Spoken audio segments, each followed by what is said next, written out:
E no dia de hoje, a gente tem a grande Watusi. Seja muito bem-vinda, Watusi. Olá, tudo bem? Hi! Prazer enorme estar com vocês, viu? Nossa Senhora. Você não sabe, parece uma emoção de quando você... Sabe aquele nervosinho que dá quando você vai entrar em cena? Ou quando você está se preparando para correr? É a mesma coisa agora nesse momento.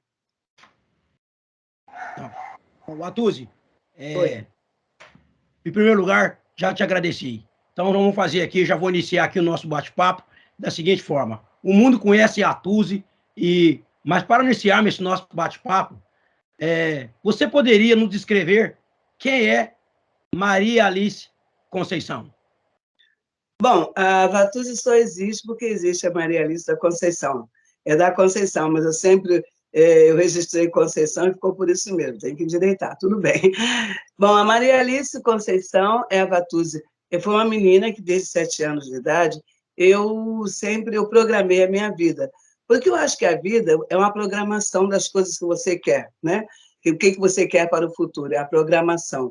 Então, eu programei minha vida para ser cantora, que, aliás, já nasci cantora, porque, inclusive, a minha mãe também foi cantora, meu pai também cantava, tirou várias vezes nota 5 no programa do Ari Barroso. Minha mãe tinha uma voz muito linda também, então isso é tudo uma coisa hereditária, né? Coisa bem de família. E, na realidade, nós morávamos no subúrbio, eu nasci em Niterói, num bairro chamado Caramujo.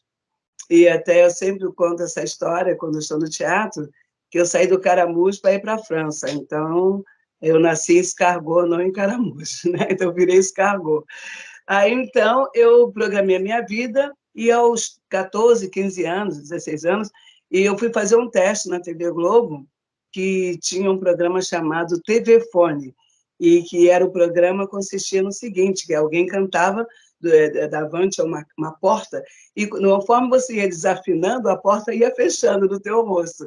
E eu morava ali em Rocha Miranda, e eu fiquei olhando aquele programa na Globo, a Globo acho que tinha 1 ou 2 anos que tinha sido inaugurada, e aí acontece o seguinte, eu fui fazer o teste na Globo porque eu vi que um rapaz cantou e ele passou por aquela porta. Aí eu falei assim, se ele passou, eu vou passar também, porque eu canto melhor do que ele, imagina. Como é que eu vou... Né? Você vai se igualar com a voz de um homem que não tem nada que ver. Mas era uma questão se ele tinha aquele talento que não era tão bom, eu tinha um talento melhor que o dele. São essas coisas que a gente, né, tem que botar uma expectativa, uma coisa de que realmente você é boa, que você pode fazer isso. E eu fui fazer o teste na Globo, e eu saí de Rocha Miranda pela primeira vez sozinha. Eu fui lá para o Jardim Botânico, na rua Fom Márcio, e aí acontece o seguinte, eu peguei um número muito alto, que era o número 72. E aí estava escurecendo. Eu falei assim, ai, meu Deus do céu, como é que eu vou pegar o ônibus de volta para Rocha Miranda, eu morrendo de medo. Eu resolvi sair um pouco mais cedo. E quando cheguei em casa, eu falei para minha mãe falou, e aí, você fez o teste? Eu falei, não, mãe, sabe? O moço mandou que eu voltasse da próxima vez, porque tinha muita gente. Não, era eu que estava com medo mesmo. Assim fez. Bom, então, e aí nessa semana eu lavei, passei, cozinhei, tinha uma amiga minha, que era minha costureira, que eu chamava de comadre, a falecida Nieta, ela fez uma roupa para mim linda, e eu fui, esse dia 20, não sei qual foi o dia. Então, minha mãe ela era da religião da Umbanda, né? Minha mãe jogava cartas. E tinha uma senhora que tinha muito dinheiro, morava na Ilha do Governador, e eu estava me preparando e saindo e pedindo à minha mãe o dinheiro da condução. A minha mãe falou assim, Maria Alice, deixa eu te falar uma coisa. O dinheiro que eu tenho aqui é para você tomar o café amanhã de manhã, quer dizer, comprar o pão. E eu não tenho mais dinheiro para pagar a sua passagem. Eu falei, puxa, mamãe. Ela falou, não posso. Essa senhora, Zequinha, virou para mim e falou assim, para minha mãe, falou assim, ô, Hermogênia, deixa ela aí, quem sabe não está nascendo uma estrela. Então, uma das coisas mais... Eu fico muito emocionada quando eu falo isso, porque é a pura verdade. E aí, então, ela me deu o dinheiro do ônibus, eu fui para a TV Globo, e peguei um número bem mais baixo, que era o número 28. Bom, conclusão, aí, e na Globo eles chamavam de 4 em 4 para poder fazer o tal do teste. Chegou a minha vez, o menino, que era o Zé Guimarães, falou assim, 25, 26, 27, 28. E eu assim, oi. Ele, oi, começou a gritar. Eu falei, sou eu, moço. Ele falou, você não está ouvindo, não? Eu falei, sim, senhor, eu ouvi, sim. Vamos embora. Então, eu entrei, fiz o teste, aí o Silva Ferreira, o falecido Silva Ferreira, perguntou, que música você vai cantar? Eu falei, vou cantar a música Risque, de Ari Barroso. Ele perguntou, a senhora sabe o tom? Eu falei, eu não, senhor. Aí ele falou assim, bom, então a senhora começa que o menino da guitarra, que tinha 13 anos, que o menino te persegue. E aí eu fiz o teste e tudo mais. Aí, quando terminei, ele falou assim, a senhora sabe de uma outra música? Aí eu falei, ai, meu Deus do céu, e agora? Ele falou, dona Maria Alice, faz o seguinte, a senhora vai ali para o canto, quando a senhora se lembrar, a senhora me chama. E nisso entrou o cantor 29. Aí eu me lembrei da música, ele estava cantando, eu falei, ah, me lembrei. Aí ele parou, rapaz, então, qual é a música? Aí eu falei, quem duvidar que duvide. Aí ele falou, tudo bem, a senhora também não sabe o tom. Eu falei, não, senhor. Aí eu peguei e cantei a música, quem duvidar que duvide, a saudade em meu peito reside, por querer fui querer tão somente, já fiz tanta oração, ao Senhor eu pedi, na oração inutilmente, uma coisa assim, eu rezei uma prece, saudade vai e me esquece. Aí ele falou assim, está ótimo. Eu falei, está ótimo para a porta fechar na minha cara, né, moça? Ele falou, não, você não vai participar da Porta da Fama, você vai participar como convidada do programa. Foi assim, uma das minhas histórias. Então, aí a Globo todo sabia que tinha uma menina que cantava muito.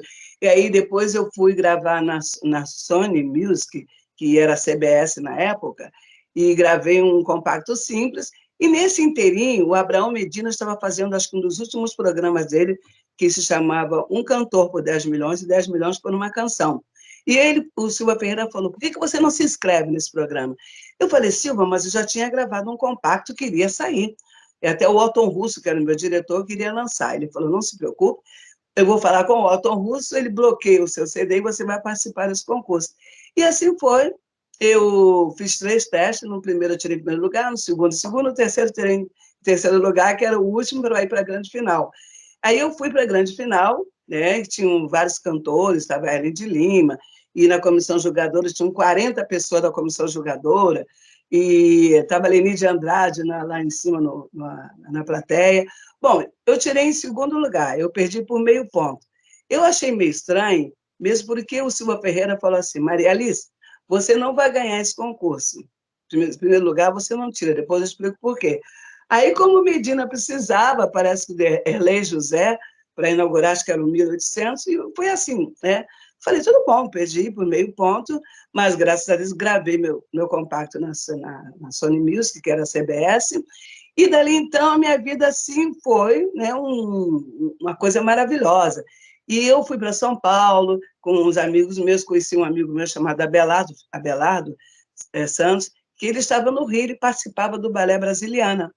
E aí acontece que o dono da Brasiliana Balé, porque alguma das vezes que eu fui a São Paulo, eu fiz uma foto que era para sair num pôster, sabe esses pôster que saem os grandes artistas do mundo inteiro? Uhum.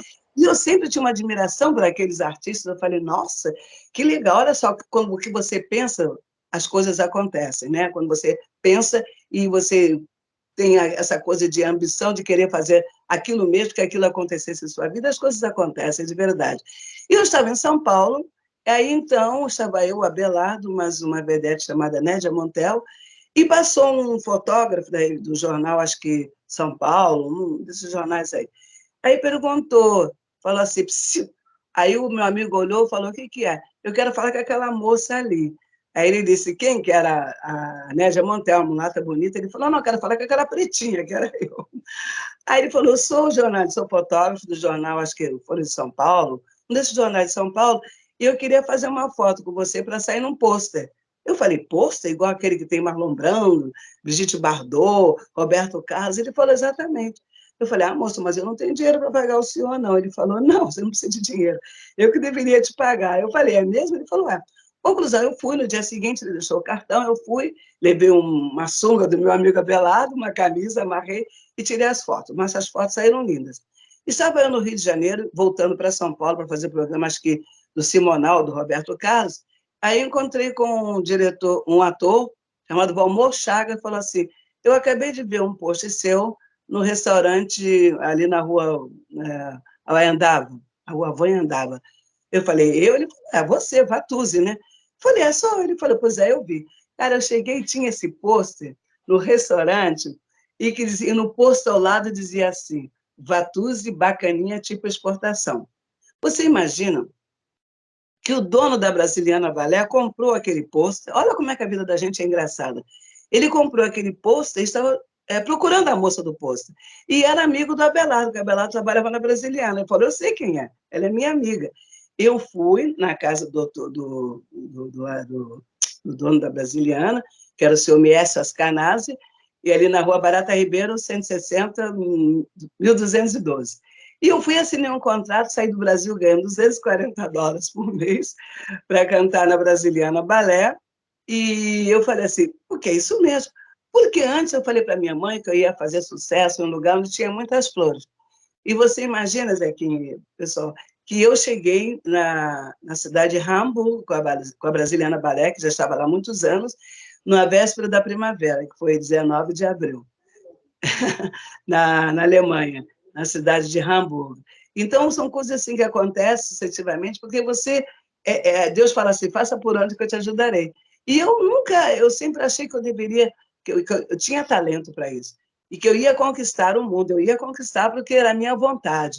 Porque não basta só, às vezes as pessoas podem ter um talento, e é bom quando tem alguém também que acredite e que coloca você no caminho. Agora é com você. Então, você ali, você agrega, você mostra todo o seu talento para as pessoas gostarem de você, e você então vai crescendo na vida. E foi assim, eu fiquei 5 anos na Brasiliana Ballet, e quando uma das vezes que nós estávamos pela segunda vez em Barcelona, o diretor do Teatro Barcelona, e ele disse que o sonho dele era um dia que eu fosse estrela do teatro em Barcelona. Aí eu falei assim, é mesmo? É. Bom, naquele dia que pela segunda vez nós estávamos em Barcelona, eu resolvi parar. Todo mundo achava que era louca, era uma garota, pelo amor de Deus. Eu falei assim, como? Eu falei, parei aqui hoje. Falei, como você parou? Parei. Aí a menina falou assim, bom, eu tenho que receber meu pagamento.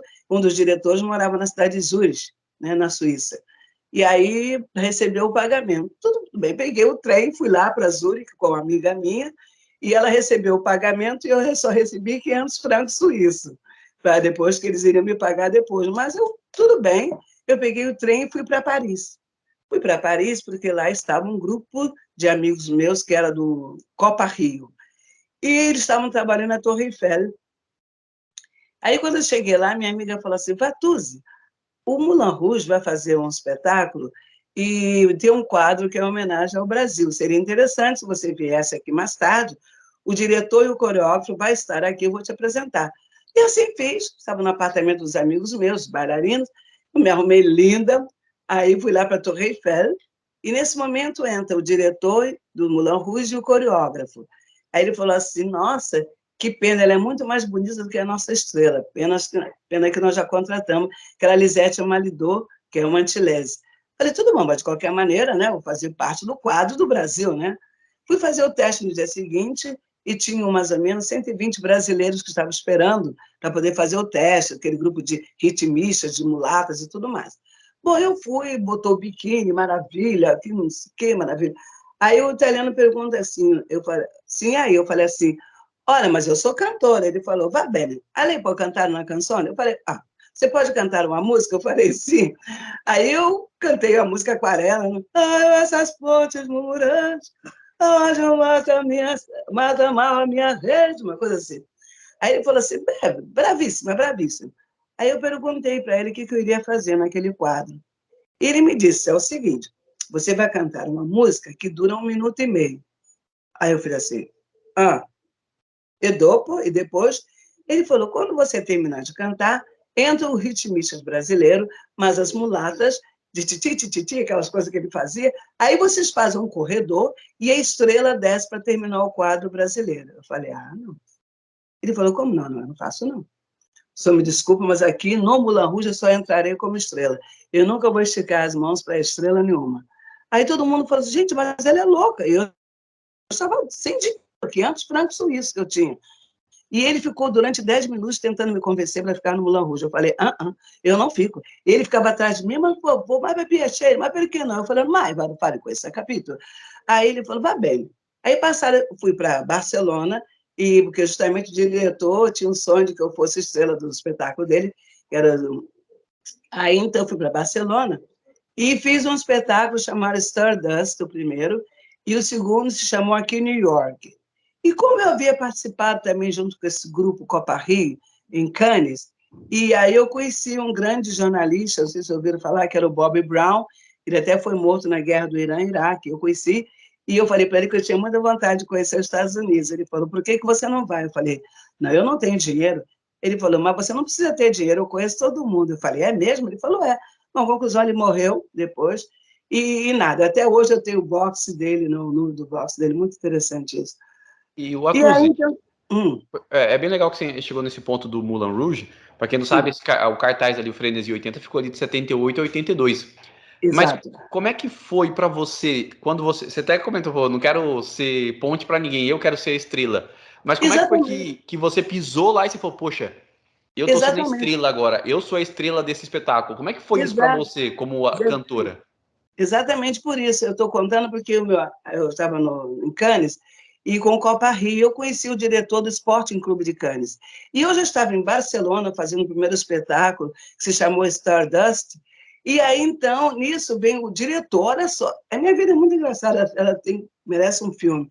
Aí o diretor, último dia dele de Barcelona, no Teatro Vitória, ele passa e vê um cartaz assim, Vattusi e Santi. Aí ele falou, mas é a Vattusi, é a mesma que eu conheci, que trabalhou no Copa Rio? Falou, é mesmo. Ele falou, eu gostaria muito de falar com ela, eu estou voltando amanhã para a França, e vivia nessa época, vivia com um italiano, um siciliano, chamado Aldo Futilli. Aí, bom, ele deixou o cartão e tudo mais, entramos em contato, ele marcou um jantar, e fomos jantar. Então, ele disse que tinha um amigo dele, que era um empresário, que morava em Nice, e que seria muito interessante. Enquanto eu estava esperando para fazer o segundo espetáculo, que era aqui em New York, que era um revival dos grandes musicais da Broadway. Aí ele disse, meu amigo pode preparar uma turnê para Vattusi. E assim ele fez. Meu marido pegou minha parte, pegou o meu currículo e foi para Nice. E deixou meu currículo lá com esse empresário. Aí o que acontece? Esse empresário, sem saber de nada, o Moulin Rouge estava terminando aquele musical que eu reneguei. Ele mandou o meu currículo para o Moulin Rouge, sem saber de nada. Uma coisa impressionante. Ele mandou porque eles estavam precisando, e eu precisava de uma outra estrela. Bom, conclusão. Aí, tudo bem, todo mundo entrou em contato, eu fiz uma turnê por toda a Côte d'Azur com ele e estava aguardando. Nisso, o pessoal do Moulin Rouge me ligou, o empresário ligou, dizendo que o pessoal do Moulin Rouge iria me ver lá no Teatro Vitória, em Barcelona. E eles foram, e eu estava cantando no final, na minha abertura, eu cantava People, né? People, people who need people, oh, the luckiest people in the world. Aí ele falou assim, nossa senhora. Bom, no final, entra no meu camarim o coreógrafo e o diretor. Aí ele perguntou para mim assim, você tem um empresário? Lei parla italiano, porque eles são italianos. Eu falei, sim, eu falo italiano, meu marido não é italiano. Eu falei, ok. É meu empresário, não marido, meu empresário é o italiano. Aí eu fechei a porta, né, eu tinha o meu camarim e tinha uma sala diante. Eu falei, por favor, se acomodem. Eles sentaram, eu fechei a porta, deitei no chão e fiz, yes! Bom, aí depois eu me compus como uma estrela e aí resolvemos falar sobre o contrato. Meu marido chegou e aí, então, ele expôs o contrato, que era para ganhar, olha, eu ia ganhar, na época, $800 se eu ficasse no Moulin Rouge, no Chetti. Aí ele chegou com a proposta de me pagar $7.000. Falei, lógico, a ser estrela do Moulin Rouge, a França não paga bem a ninguém, mas ser estrela do Moulin Rouge, $7.000 era fantástico, né?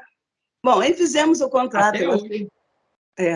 Aí fizemos o contrato, eu assinei e fomos comemorar num restaurante ali em Barcelona. E quando estávamos falando sobre, comemorando o contrato, e eu falei que em 72 eu vim ao Brasil porque minha mãe estava doente. E antes de voltar para a Brasiliana Ballet, E eu era muito amigo do Mário Priori, que era o dono do Canecão. E aí estava o Moulin Rouge lá, com um monte de animais, não sei o quê, eu contando para ele. Aí o coreógrafo falou assim, então, penso eu que é de lá que eu te conheço. Eu falei, não, você não me conhece de lá. Eu sou aquela moça que falei para o senhor que só entraria no Moulin Rouge como estrela. O dono do Moulin Rouge chamou ele de idiota, como é que ele não viu? Ele falou, mas como é mais? Mas eu não sabia.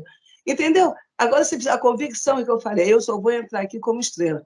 Entrei no Moulin Rouge durante quase 4 anos, fazendo 2 espetáculos por noite, e pela primeira vez da história do Moulin Rouge, o Moulin Rouge o nome de uma estrela em neon na porta do Moulin Rouge. Nem Edith Piaf, nem Joséphine Baquer, nem Yves Montand, ninguém. Só eu. E no programa do Moulin Rouge, sou a única pessoa, não, eu e a Lagulu, que tive o nome no portrait do programa, da programação do Moulin Rouge. Então, para você, fala. Desculpa interromper, porque assim, você deu dicas extremamente importantes. Você veio já de um berço simples, não miserável, mas simples, não. Mas você já tinha um ímpeto de saber o que queria e como iria. Você não sabia exatamente como iria buscar, mas você sabia onde você queria chegar. Chegar, exatamente. E aí você fala sobre essa questão da companhia de balé brasiliana. Sim. E a gente queria saber, hoje, fazendo uma leitura, no momento em que nós estamos, que tem faltado muita referência, até porque lá atrás muita coisa foi abafada, e eu queria saber como foi para você ser mulher, preta, sul-americana e pioneira nisso, e ainda assim ser uma estrela. Como você vê, com os olhos de hoje, a Maria Alice e o Atuzzi no início da carreira? Zequinha, deixa eu te falar uma coisa. Vou te dar até um pequeno exemplo. Tem mais ou menos 4 anos, fui convidada por um apresentador da Globo, que ele estava fazendo um programa ali no centro da cidade. Então, ele me chamou, falou, Vatuzzi, essa estrela, que não sei o quê. E aí ele contou um pouquinho da minha vida, da minha passagem, né? Por um Moulin Rouge. Quando eu desci, tinha um jovem de 19, 20 anos, e eles me cercaram e falaram assim, nossa, que bárbaro você é incentivo para a gente, porque você, como negra, sabe como é, que a gente que é negro tem problema. Eu falei, para aí, se você se ligar na sua cor, você não vai a lugar nenhum. Porque, na realidade, que as pessoas, eles criam sempre um obstáculo para que você não siga. A trajetória que Deus te deu, você tem que acreditar nisso. Você não tem cor, você tem um talento. E você tem que botar na sua mente que você pode chegar onde você quiser. Depende só de nós, da nossa boa vontade e de você acreditar que tem um Deus que é maravilhoso. Minha mãe sempre dizia, Deus falou, faça por onde que eu te ajudarei. E isso é que eu não me vitimizo, porque eu acho um absurdo. Eu sei que tem problemas, nós temos problemas, né? Questão do preconceito, mas não é só com o negro. Por exemplo, eu estava em Paris, a França é muito preconceituosa como Paris, mas não é pela cor. Eles são preconceituosos porque você não é parisienne, entendeu? Então, se você começar a botar, coitadinho de mim, eu não consigo porque eu sou negra. Não, eu não sou negra, eu sou uma pessoa que eu vi que eu tinha um talento enorme. E uma das vezes, e eu nunca liguei para essa coisa do preconceito, e as 2 vezes que eu sofri preconceito foi exatamente no meu país. Primeira vez foi estava até um amigo meu que morreu tem uma semana, Paulo Diniz, e que nós fomos fazer um show no clube do Fluminense, e aí quando terminou era no campo do Fluminense. Aí ele perguntou, Vatuzzi, você não quer conhecer as dependências do Fluminense? Eu falei, sim, lógico, né? Aquela garota querendo conhecer. Quando eu cheguei na portaria, tinha um rapaz que era negro, mulato, me barrou e disse assim, você pode entrar, que é mais clarinho, mas ela não. Aí eu achei engraçado aquilo, né? Aquilo não me doeu, mas achei engraçado, porque eu não tinha essa coisa de porque é proibido o negro, porque eu sempre convivi com pessoas, com negros casados com brancos no subúrbio, e que nós nunca percebemos isso, essa que é a verdade. Então, aquilo para mim foi uma coisa que eu fiz daquilo uma coisa muito pequena, na realidade. E a segunda vez, quando eu já estava na Brasiliana Balé, que eu vim ao Brasil também para ver a minha mãe, e eu estava na casa do grande amigo meu, que era o Aguinaldo Timóteo, e eu fui fazer as minhas unhas. E aconteceu o mesmo fato. A manicure disse que naquele salão a dona não atenderia pessoas da minha cor. Aí eu falei assim, tá. Eu cheguei na casa do Agnaldo Timóteo e falei, olha, Agnaldo, que engraçado. Ele falou, o que foi? Aconteceu isso, isso, isso. Ele ficou literalmente negro de raiva e me pegou pelas mãos e me levou até o salão. Ele armou um escândalo, falou sobre a lei Afonso Arino e que não poderia, que não sei o que lá. Fez um escândalo, nada, ele obrigou a mulher a fazer minhas unhas. Eu falei, bom, Nossa Senhora, que absurdo. Eu achei aquilo uma coisa tão pequena, o Agnaldo Timóteo ficou mais furioso do que eu. E eu não coloquei aquilo, não me vitimizei por causa daquela situação. A gente não pode dar trela, a gente não pode dar ouvido se alguém diz que você é feio, que você não tem talento, que você não vai a lugar nenhum. E eu nunca ouvi isso. Eu sempre ouvi a minha própria consciência, eu fiquei pensando naquilo que eu sempre quis ser. É dessa forma que eu vou conquistar. E as conquistas, para mim, são diárias, né? Porque eu fui estrela do Moulin Rouge, e que eu fiquei 12 anos no Scala, eu sou um recorde no mundo, fazendo 1.500 apresentações, aliás, trabalhando 1.500 dias, e na realidade, eu sou uma pessoa que eu digo que eu estou sempre no gerúndio. E enquanto eu tiver vida, eu tenho a arte dentro de mim, e é dela que eu quero viver, conviver, e fazer com que outras pessoas, realmente, que elas enxerguem em mim, que eu sou um exemplo, porque eu nunca parei para ver essa coisa. Eu sei que existe, se existe é do lado deles, não do meu lado. Então, eu vou seguir em frente. Eu vou seguir sempre em frente, acreditando naquilo que eu sou capaz. Porque, senão, se você parar, eles ganham a corrida, né, Zequinha? E comigo não vai ganhar. Eles vão ficar ali no mesmo lugar, porque eu vou seguir em frente. Essa que é a verdade. E até hoje eu penso dessa maneira. Posso não estar agora na mídia, mas essa mídia, para mim, aquilo que eu penso, a mídia, para mim, é o que eu sou, o que eu posso representar para outras pessoas. E é dessa maneira que eu penso. Batu, dentro desse seu pioneirismo, né, que você foi pioneira, né, como você avalia assim, o contexto social sobre a participação feminina, né, já que as mulheres no Brasil representam 53% da população brasileira. A gente não vê assim essa representatividade. Como é que você avalia tudo isso? Tem uma participação maior feminina das mulheres nesse contexto social, no mundo artístico? Em toda a questão social. Na realidade, porque eu não sei como eu posso falar isso, mas eu acho que a gente tem que ter uma questão que chama-se união. A gente tem que observar, tem que prestar atenção na gente mesmo. Porque se a gente não prestar atenção na gente, outras pessoas não vão te dar atenção. É você se colocar à vista, é você se colocar, estudar para que as coisas aconteçam. Eu falei, se eu não fosse cantora, eu gostaria de ser advogada, ser juíza. Eu não estudei porque, na verdade, a coisa da música, para mim, era uma coisa mais importante. Eu falei assim, não, mas o que eu iria fazer? Eu iria estudar para alcançar o meu objetivo. Então, a questão das mulheres, na realidade, tem um percentual menor na sociedade, eu não sei se você quer dizer mulher negra ou não, eu digo da mulher, um contexto menor na sociedade, é porque nós estamos sempre disputando com os homens. Quando você começa a disputar, você não pode disputar. Eu digo sempre, tem uma música que o Marquinhos do Sócio, o Mobassa fez para mim, chama Homem é homem, mulher é mulher. Mas você tem que conquistar isso. Porque o homem ele tem uma situação no mundo que ele é o homem que caça, né? A mulher é aquela que vai cuidar da família, que dá realmente a coisa da manutenção da família como forma de educação. Isso é muito importante. Então, eu acho que nós temos não se vitimizar, mas você seguir em frente. E aí, o que acontece? Outro dia eu estava vendo que teve um problema que não sei quem... Como é que eles falam? Negócio de abuso, não sei o quê, porque de trabalho, quando o patrão chama muita atenção, e não pode chamar atenção, porque a mulher diz que ela é mulher, e o cara estava querendo cantá-la, e começa... E não é bem isso. Assédio. Então, acontece, o que vai acontecer? Em vez de melhorarmos, temos mais mulheres hoje no trabalho, naquilo que a gente acredita, as coisas vão começar a diminuir, porque qualquer coisa é assédio. Então, os homens hoje vão ter medo de conquistar a mulher, de você é bonita, ou como é que é. Por que não? Agora é você que vai dizer, opa, chega tudo bem para lá.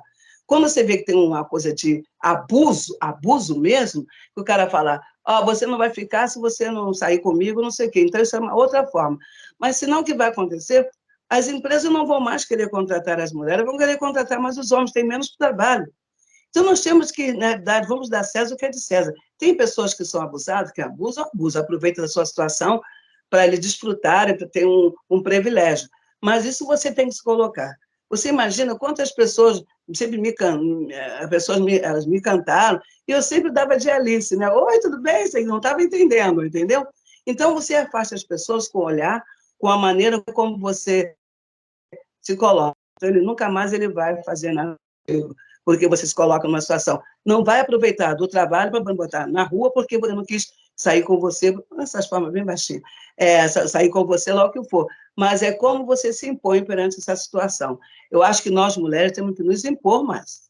Não é qualquer coisa se vitimizar, achar que alguma pessoa... Não... Às vezes o patrão chama atenção sua, eu digo isso em forma geral, porque as pessoas falam assim, eu vou embora porque ele me chamou muita atenção. Por que chama atenção? Para melhorar. Né? Se você colocar isso, é porque eu sou mulher, porque o cara estava me cantando e não sei o quê, e eu não quis sair com ele, ele me botou na rua, isso é uma outra coisa, procura ser a justiça de verdade. Mas eu acho que nós temos que seguir em frente, porque senão você para naquilo, as pessoas não vão mais te dar o trabalho. Eu tenho aqui várias pessoas aqui que está acontecendo isso, não estão querendo empregar mais, porque dá muito trabalho, porque mulher tem problema, e tem tudo isso. E como é que a gente vai conquistar se a gente coloca um obstáculo?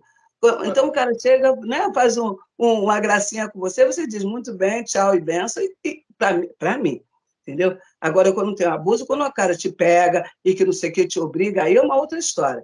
Mas enquanto tiver em palavras, para mim está tudo bem, eu também sei conversar muito bem, e não, eu só saio com quem eu quero, namoro quem eu quero, caso com quem eu quero, né? Ninguém me obriga a fazer nada.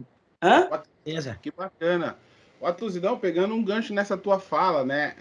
Você contou aí a tua história, quando começou, e dentro do nosso entendimento, a gente sabe que na vida da gente, tudo que acontece na nossa vida tem uma razão, né? A gente tem uma razão por que essas coisas acontecem na nossa vida. E o fato de você estar aqui conosco hoje não é diferente, tem uma razão por você estar aqui conosco, né? A gente está celebrando uma diva, né, brasileira, uma mulher linda, forte, empoderada. E, e olha, que a gente vem batalhando, a gente começou esse canal porque a gente acredita muito nessa questão da cultura, da educação, esporte. Inclusive, a gente tem até uma hashtag que é Esporte Cultura na Educação. Sim. E a gente vem defendendo essa hashtag, vem tentando divulgá-la, né? Mas fica uma dúvida agora. Você parece ser muito descolada, soube sempre durante a tua carreira até agora se posicionar mediante as situações que apresentavam na tua vida. Porém, eu gostaria de saber se, por exemplo, os teus amigos produtores, atores, músicos, os gestores culturais, se eles sabem da importância de ser uma pessoa assim, com uma postura, e também da questão do esporte e da cultura para melhor desenvolvimento humano. Você poderia... Lógico que sim. Inclusive, tem um... É verdade, isso acontece sim, lógico que sabemos disso.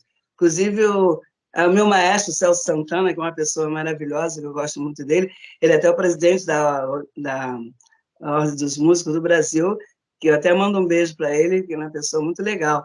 Tem um outro maestro, Mil Tranca, são pessoas que na realidade, eu me dou muito bem, né, com essas pessoas. Porque eu digo sempre, todo tipo de arte... O Zequinha, você foi um grande corredor. Isso é uma arte. A arte tem que estar inserida em todos os contextos, verdade? Então, se você é corredor, se você... Não importa o que você canta, se você dança, isso tudo está inserido dentro de uma arte. Você é compositor, é uma arte. Aliás, viver é uma arte. Se você não souber aproveitar esse momento que você tem, realmente essa arte não valeu de nada. E eu acho muito legal, uma das coisas que eu acho legal, é que hoje se fala em arte, as pessoas pensam que algumas coisas de incentivo, né? Tem que ter em todas as situações, que eu estou achando muito legal, que o novo governo aí está fazendo a questão de inserir a questão da cultura, da arte, né? Que faz parte, tem que fazer isso mesmo, né? Todo mundo tem que dar um pouquinho de si para que as pessoas, para agregar a nossa situação.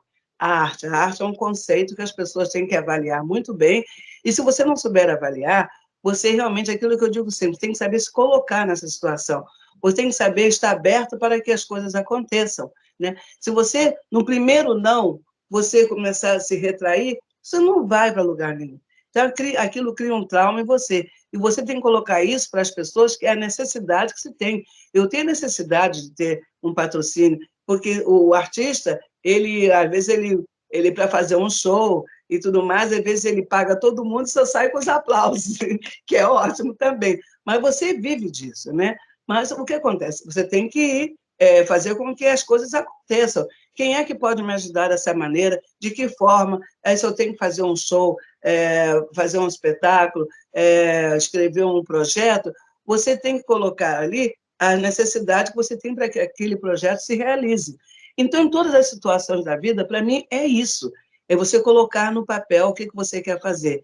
Eu digo sempre que é escrever o que você quer aqui na sua veia, no seu braço, para você nunca mais esquecer da sua necessidade, o que você tem que fazer para que as coisas aconteçam, e para acontecer, você sonha e tem que realizar. Não basta só sonhar, para de sonhar. Sonhe, mas realize. Deixa até nesse fato de sonhar e realize, o filho do dono da Brasiliana, e ele ligou para mim, tem uns 2 meses, e quer que eu faça um documentário, porque é brasiliana e tudo mais. E eu sempre dormi muito, né? Aí ele dizia assim, nossa, você tem uma casa dessa e você só andava dormindo. Eu falei, eu dormia, mas eu sonhava. Então é isso.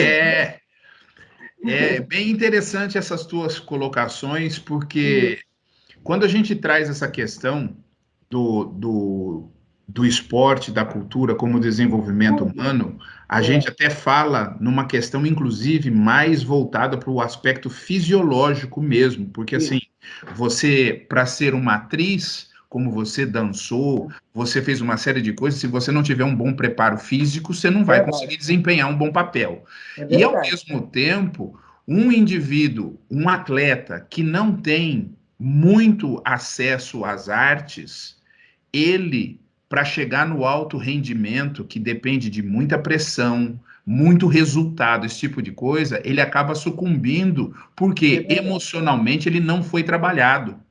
É verdade. E as artes promovem, de uma forma gradativa, esse aprendizado. Você começa a permitir que floresça os sentimentos que cada um de nós carrega. Que a arte, ela mexe com a emoção, né? Ela mexe diretamente com as emoções. Mas acontece o seguinte, você imagina, nós somos quantos bilhões na Terra? Você imagina quantos artistas, quantos bilhões de pessoas que têm esse talento? É aquela coisa de você ser escolhida. Ser escolhida. Quando você ser escolhido, você aproveita essa chance que você tá te dando, porque não é fácil. Por exemplo, eu acho uma das coisas que poderia ser feita, tem uma escola só para isso.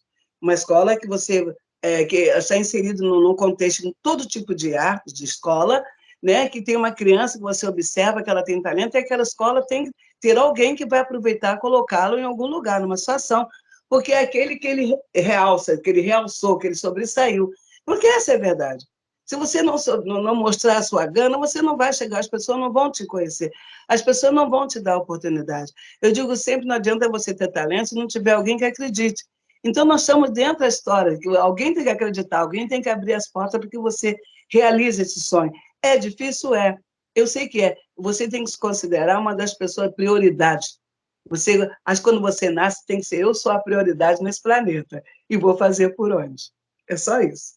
Exatamente. E aproveitando isso, porque de certa forma você já falou de vitimismo, você já falou de uma série de coisas aqui, e a gente tem vivido um momento assim que a gente pode até chamar de sombrio, onde você tem vários ataques, as pessoas estão sendo linchadas, ainda que de forma virtual, mas estão sendo linchadas, né? Até a palavra da moda agora é cancelamento, né? Fulano foi cancelado, tal, esse tipo de coisa. Só que, assim, isso tem refletido também um pouco a nossa falta de saber. Porque, por exemplo, Se você chamar alguém de ignorante, ele já parte para cima do você para uma briga ferrenha, porque não consegue nem sabe o que entender quer dizer o que é ignorante. que é o ignorante. Exatamente. Eu sou ignorante na área do Zequinha, eu sou uma ignorante em determinadas áreas. Na minha eu não sou ignorante, né? Exatamente. Mas é ignorar, você não saber, as pessoas não sabem. A mesma coisa quando as pessoas, logicamente não é a mesma coisa. Ah, porque fulano é vedete, Vattuso é vedete. Eu falei, vocês não sabem a origem da palavra vedete. A vedete é mas é aquele que exatamente se isso faz que eu ver. queria perguntar para você. Isso. O que é e o que faz uma vedete? Nós estamos em cara, você parece que leu a pergunta. Parece que leu o pensamento do Edno. Pois é, olha só que coisa, né?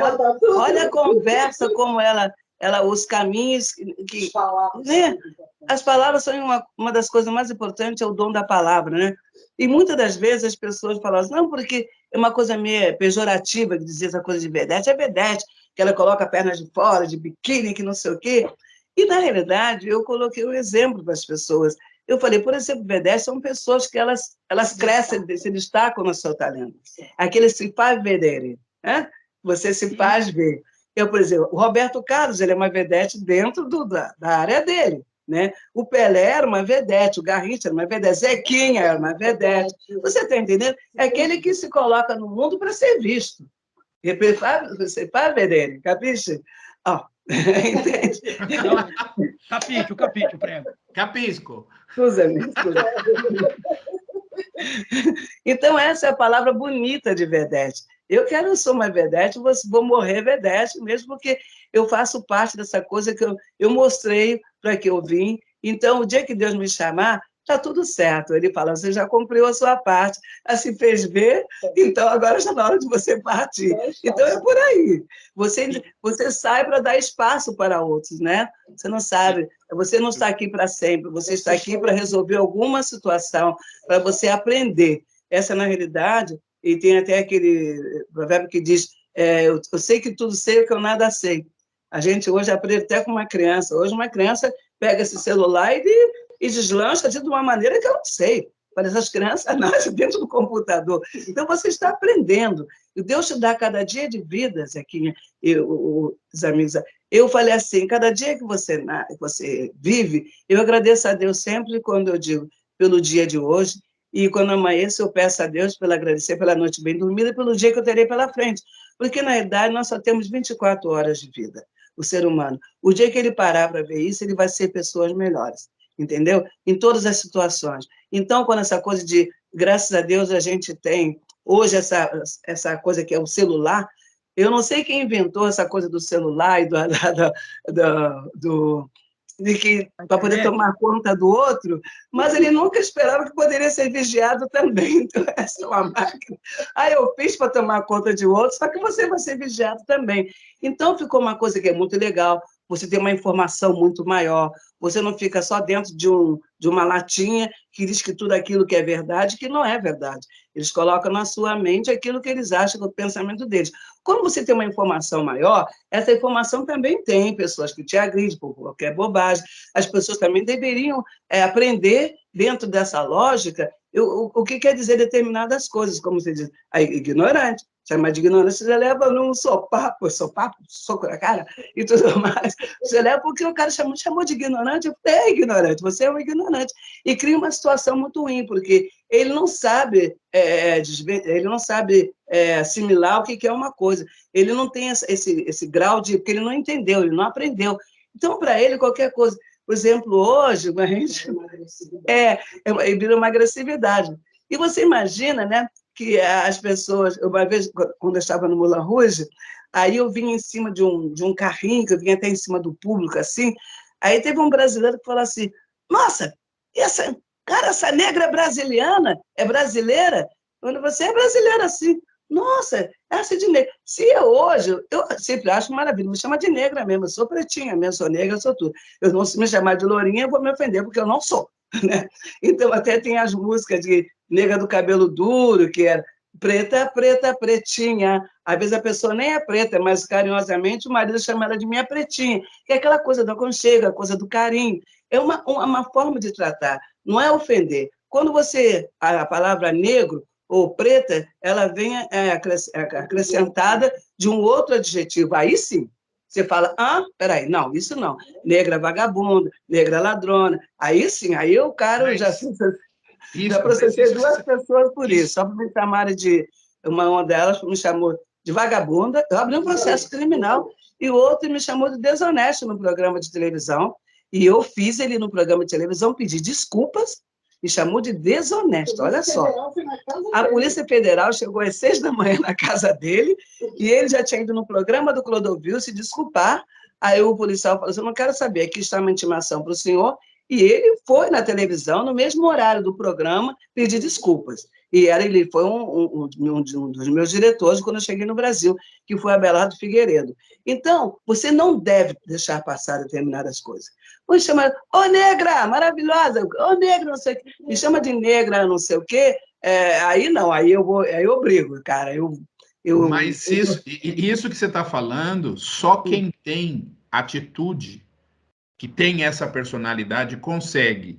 E a gente até trabalha aqui no canal uma questão dessa conotação, porque, por exemplo, como você fala francês, como você fala italiano, né? Já deu aqui que né? Eu não falo niente, pero capisco algo. Eu falo um pouco de tudo. Eu falo francês, um pouco de italiano, espanhol, inglês, um pedacinho de alemão, que eu sabia, nem falo mais. A gente tem que praticar, se você não praticar, você perde até o seu próprio português. Exato. E isso a gente tem trazido que o quê?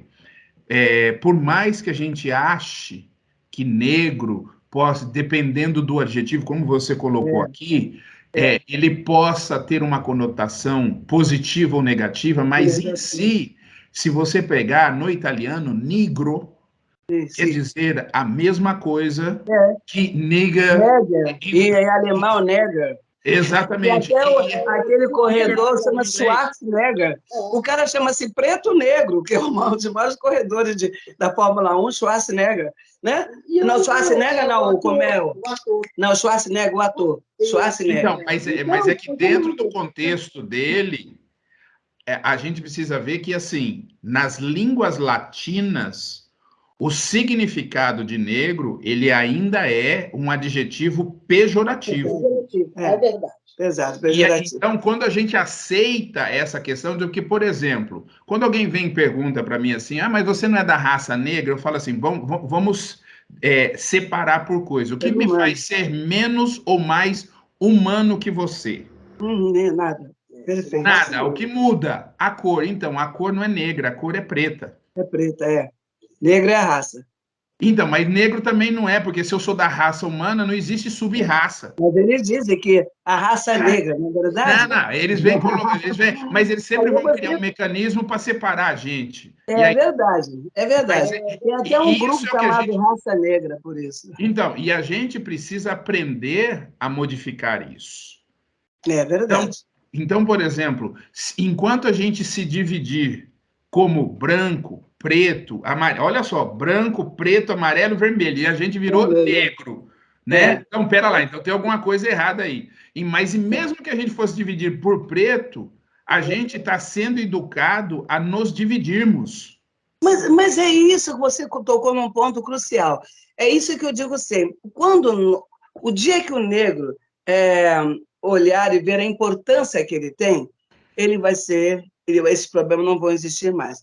Porque uma das coisas que eu sempre digo, eu digo sempre o exemplo que os judeus são muito unidos. Por que nós não somos unidos? Porque, deixa eu te contar uma história. Hoje eu tenho um público, quando as pessoas vão assistir o meu show, você olha na plateia desde que eu cheguei no Brasil. E quando eu vim para o Brasil, fica com vontade de chorar. Bom, quando eu quis voltar para o Brasil para mostrar que tinha uma mulher negra, vencedora, brasileira, que nunca se prostituiu, nada questão de droga, nada, não tem nada a ver com isso. Mas eu não. Eu sabia que eu queria para a vida. E eu queria me tornar um exemplo para o meu público negro. E eu fui rechaçada pelo próprio negro. Eles não iam me assistir, porque muitas pessoas diziam que eu era besta. Não era besta porque eu estava... Ela trabalha para uma classe de gente que tem dinheiro de branco. E que culpa que eu tenho? Que culpa que eu tenho? E essas, fiquei um ano em São Paulo, a minha plateia, eu fiquei lá 9 meses trabalhando, eu só vi 5 negros na plateia. Eu falei assim, que coisa impressionante. E nos ensaios, que eu estava ensaiando lá, tem o Abelardo Figueiredo, ele era o diretor do show, e eu falei para o meu ex-marido, assim, para o Aldo, eu falei, mas olha só, nenhum negro se apresentou para fazer teste, que nós colocamos lá fazer teste, né, bailarinos e tudo mais. E tinha até um grupo, que era do Sargentelli, que estava lá no Beco, que era o Beco lá em São Paulo, e que a casa estava realmente na falência e tudo mais. E aí, então, quando o Abelardo Figueiredo me contratou, né, que ele foi no Moulin Rouge, eu falei, já ia sair do Moulin Rouge, e eu sempre tive um sonho de atuar no Beco, porque quando eu era garota eu fui lá e fiquei na coxinha porque eu não podia entrar, porque era menor. Você imagina. E o Abelardo Figueiredo foi assistir, eu falei, nossa, eu até ainda falei com a Raquel Welch, que ela havia estado no Beco, eu falei para ela assim, olha, eu vou para o Brasil, vou trabalhar no Beco. Ela falou assim, eu falei, o que você acha? Ela falou, lá ele é muito legal, só tem um problema das luzinhas, fica tic-tic-tac, ela fez assim, tic-tic-tac, eu falei, tudo bem. Fui para o Beco, fiquei um ano lá. E eu estranhei que nenhum negro se apresentou. E então, quando o Abelardo Figueiredo falou para mim assim, Vatuzi, você não quer colocar o show do Sargentelli dentro do seu show? Eu falei, não, porque eu já tinha feito o meu show. O meu show, quando eu vim, já vim montado, o que precisava de bailarinos, né? Sabe o que aconteceu? Então, a Belardo deve ter falado alguma coisa para ela, não entendeu? Aí, elas disseram, foi um boato no Brasil que eu não queria negro no meu show. Porque, você está entendendo, já tinha um espetáculo já formado, chamou-se simplesmente Vatuzi, que era um revival dos lugares onde eu passei, Itália, Espanhol, na Espanha, em todos os lugares. Então, eu fazia uma trajetória da minha vida nos espetáculos. E aí, então, e não se apresentou nenhum negro. E só no final apresentou uma menina, uma mulata maravilhosa, ela até era nora do Paulo, como era daquele ator, Paulo, que tem a mulher dele, Sete Bruno e Paulo Goulart.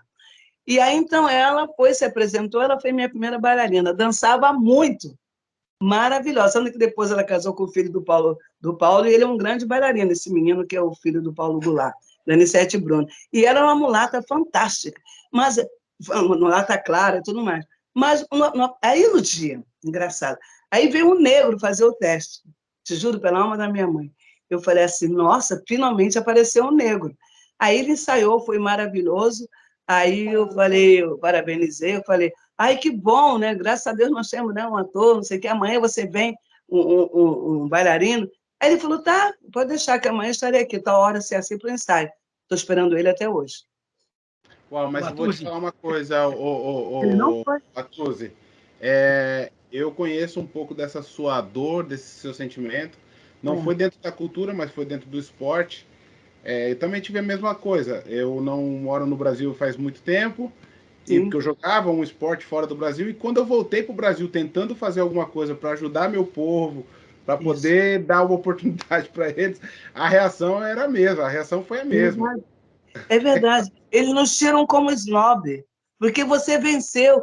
Falei, gente, pelo amor de Deus, vamos nos dar as mãos, vamos apoiar realmente as pessoas que estão dentro do nosso contexto, que elas têm talento. Então, se você tem um problema que diz outras pessoas são preconceituosas, se você não ajudar, você vai permitir que esse preconceito cresça. Então, nós temos que nos unir. Vamos ser melhores. Vamos deixar de lado que você é preto, vamos ser melhores, vamos fazer alguma coisa, né?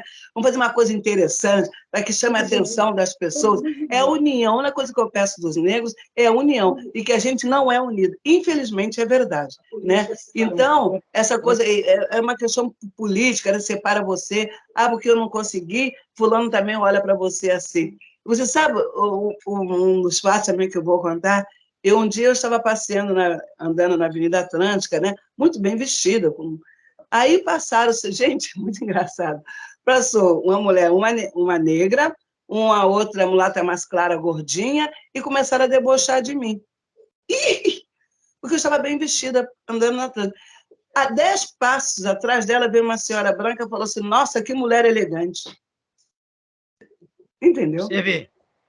Cara, então você fala assim, meu Deus do céu, ele, em vez de admirar, nossa, que bonito, é tão difícil ver uma negra bem vestida no meio da rua. Não, eles debochavam, começaçaram a debochar, rir, caçoar de mim.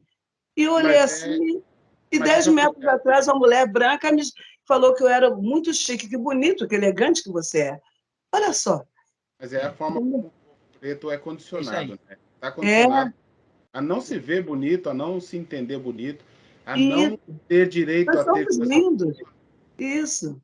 Nós somos lindos, nós. Como dizia meu irmão escreveu uma música que diz: o negro, pelo fato de ser negro, já nasce lindo. Então, vamos colocar nossa beleza à disposição e vamos nos unir, fazer um carrossel de beleza. É a união que está faltando entre nós. Watusi, nós aqui, né, prezamos muito pela educação, como já foi dito, né? É o mote do nosso canal, né, que é o esporte e a cultura como a espinha dorsal da educação. E você, né, uma pessoa que, poxa, se vê aí, né, poliglota, viveu no mundo, consegue transitar desde do favelado, do mais pobre, ao mais alto padrão da sociedade, não só brasileiro, como mundial, tá? Aí eu gostaria de saber de você, quanto você pode aprender sobre você mesma, sobre a nossa cultura através do olhar externo? Porque como é que você, de fora, né, aprendeu que você vendo a nossa cultura aqui? Como é que você vê isso? Bom, a nossa cultura, eu acho que ela está com a cultura de vocês aí, que você está falando, ou a nossa aqui do Brasil? Não, no Brasil. Você foi para o exterior, você viveu muito tempo, como é que o teu olhar de lá, de fora, né? Isso. Do olhar, seu olhar externo para a nossa cultura aqui. O que você aprendeu sobre você mesma e que te enriqueceu nesse sentido? O que eu aprendi, nós vamos voltar no mesmo caminho, né? A questão da cultura é aquilo que eu digo, eu estou sendo repetitiva, é a questão da educação, a questão da cultura, essa coisa, você não sair daquilo que, na verdade, que você está preparado para ter. A cultura, quando os governos verem que realmente a maior importância do nosso país é a cultura, em todos os sentidos, né? O ensino e a cultura. Né? A cultura está no esporte, no canto, na dança e tudo mais. Mas, na realidade, as coisas têm que ser dirigidas de uma maneira para quem realmente precisa. Né? Porque muitas pessoas usam esse subterfúgio para poder angariar muito dinheiro e quem realmente tem esse talento que precisa, eles não são ajudados. Eu acho que é isso que nós temos que melhorar. Principalmente dentro da escola, não se chega lá na educação, onde está a criança, onde está a base. Exatamente, educação. Você sabe de uma coisa? Eu fui até convidada, eu passo assim, porque tem uns letreiros aqui, eu passo a mão assim. Eu fui convidada até, eu queria muito me candidatar à Prefeitura do Rio de Janeiro, porque essa questão da educação eu tinha um outro olhar. Porque, na realidade, eu digo sempre que as pessoas elas têm muito argumentos, você tem que ter fatos, trabalhar com fatos. Porque falar, todo mundo fala, até papagaio fala, o papagaio repete. Entendeu? Então, a questão é que você tem que olhar, e o meu questionamento, o que eu queria fazer exatamente sobre essa questão da cultura, do ensino, né? Da educação. Porque você precisa disso, as pessoas precisam ter... Gente, por exemplo, da criança, eu estou falando aqui uma coisa aqui que eu queria fazer, a criança tem que ficar 12 horas ou 8 horas dentro de um colégio, ela não precisa levar trabalho para casa para fazer, ela tem que ir para casa para jantar, dormir e louco para voltar para a escola. Porque você tem que deixar um quê de que eu quero voltar para o colégio porque eu deixei de fazer alguma coisa, isso te dá um interesse, você cria um estímulo. É isso que você tem que estimular. Uma boa escola, um bom professor, e bons professores, isso sim. E outra coisa, e você inserir, o que você gosta? Eu sou corredor, vamos criar na escola um campo que as garotas vai ter um professor para dar a ele esse incentivo. Uma das coisas que você estava falando. O que você sabe fazer? Eu gosto de cozinhar. Então, vamos criar nas escolas uma cozinha, toda criança adora cozinhar. Você imagina fazer isso um concurso nacional, olha o incentivo que você está dando, que hoje, por exemplo, a questão do chefe de cozinha, todas as crianças adoram cozinhar. E se você incentivar que ele tenha essa verba para poder fazer isso, a escola tem que dar oportunidade para que ele vença né, para que ele tenha realmente interesse. O interesse é que você tem estudar, que ele vai ter que estudar, saber exatamente a matemática, geografia, tudo mais, para poder ser inserido naquele contexto que ele quer fazer. Ele vai ficar muito animado. Ele vai ficar muito animado porque ele quer ser corredor, ele quer ser um Zequinha. Então, ele vai estudar legal para ele poder chegar até onde Zequinha chegou. Então, é isso que você dá incentivo. O resto, a política, essas pessoas da política, eles têm muito argumento. Eu digo sempre, você tem que ter fatos. Para mim, não adianta. Eu digo sempre a minha sócia, inclusive, ela é advogada, e eu falo assim, eu acho muito bonita essa coisa da advogada. Eu já ganhei 2 processos, porque eu não entrei, os advogados entraram com argumentos, eu entrei com fatos. Então, é isso na escola, é a mesma coisa. Você incentiva, porque as crianças, às vezes, chegam em casa, não tem uma comida legal, o colégio você vai sair dali alimentado. O que as meninas sabem fazer? Balé. Vamos fazer balé, um professor de balé, um professor de canto, professor de tudo dentro da escola. Você tem que incentivar essas crianças para que elas tenham a coragem. Vou dormir para acordar cedo para estar no colégio de volta. O dia que o dia que esses políticos eles pensarem nisso, o mundo vai ser muito melhor, principalmente aqui no Brasil, porque as pessoas usam muito essa coisa de é para mim e para o outro nada. Por favor, né? A questão é que você tem que incentivar, não é você dar, é você incentivar porque as pessoas crescem, que elas ganham o seu dinheiro, do seu próprio trabalho, do seu próprio suor. Não você dá de graça, você sabe o que você vai fazer, mas eu vou cobrar de você. Você sabe que você vai conquistar, mas eu tenho que cobrar todos os dias. É por aí que eu acho. Não sei Olha aqui, vem cá. No seu caso, Vatuzzi, no seu caso, você, só pela entrevista a gente já vê que você fala italiano, você fala alemão, você fala francês, você fala inglês, né? Eu gostaria de saber o quanto essas línguas, você tem o conhecimento, o domínio dessas línguas, ajudou você a expandir os seus conhecimentos, né? E também ampliar suas relações internacionais. Como é que foi? É verdade. Eu sou geminiana, deixa eu falar, por isso que eu estou te cortando toda hora. Geminiano fala que é uma beleza. Como é que é eu? Eu sou de 27 de março. E mulher geminiana fala demais, falam demais. Eu até perdi o fio. Né, não, vem cá. Aqui eu quero saber o quanto esses idiomas, né, você fala, na realidade, ele ajudou a expandir seus conhecimentos, né? E também ajudou você a ampliar suas relações internacionais, que eu imagino que você tem contato no mundo inteiro. E o seu conhecimento também é muito vasto. Deixa eu te falar uma coisa. É uma coisa primeiro que eu sou brasileira, né? Brasileiro é corajoso, é o povo corajoso. E quando eu saí daqui, eu não falava porcaria nenhuma. Né? Você vai para a Alemanha, né? Que é aquela coisa, jawohl, wir hast du, was bleibst du hier, ja oder nicht? Aquela coisa, você não sabe, o que ele está falando.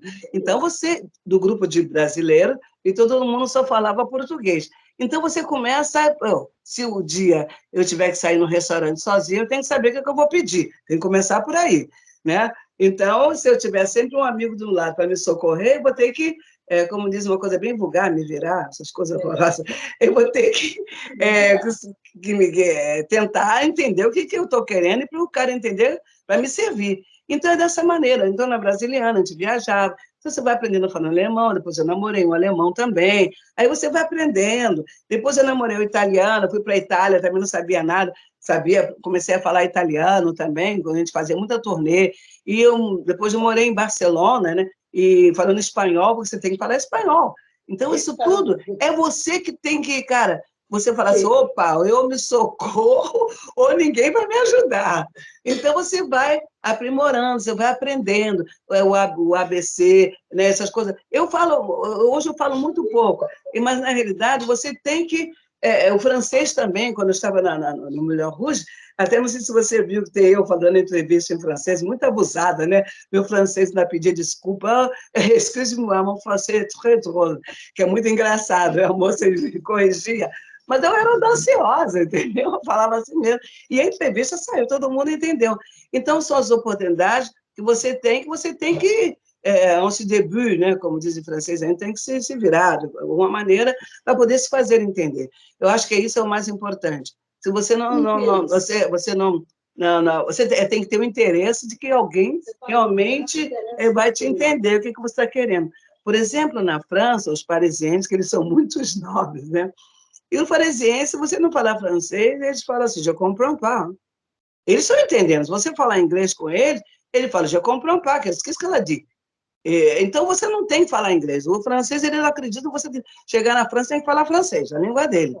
Falei, num ponto ele pode ter razão, né? Aí você vê lá algumas que eu vi, né, no muro em Paris, uma coisa que dizia assim, a França para os franceses. Aí eu falei assim, poxa, então não vai ter ninguém aqui na França, porque a família francesa só tem 4, não tem mais nada. O resto tudo aqui é francês com italiano, é francês, porque a família pura francesa não tem. Eles ficavam me olhando assim, eu falei, é verdade, entendeu? Porque é um país de turismo, onde todo mundo estaria, as raças se misturam e tudo mais. Mas eles são preconceituosos, porque você não fala francês, você tem que falar francês com eles. Aí eles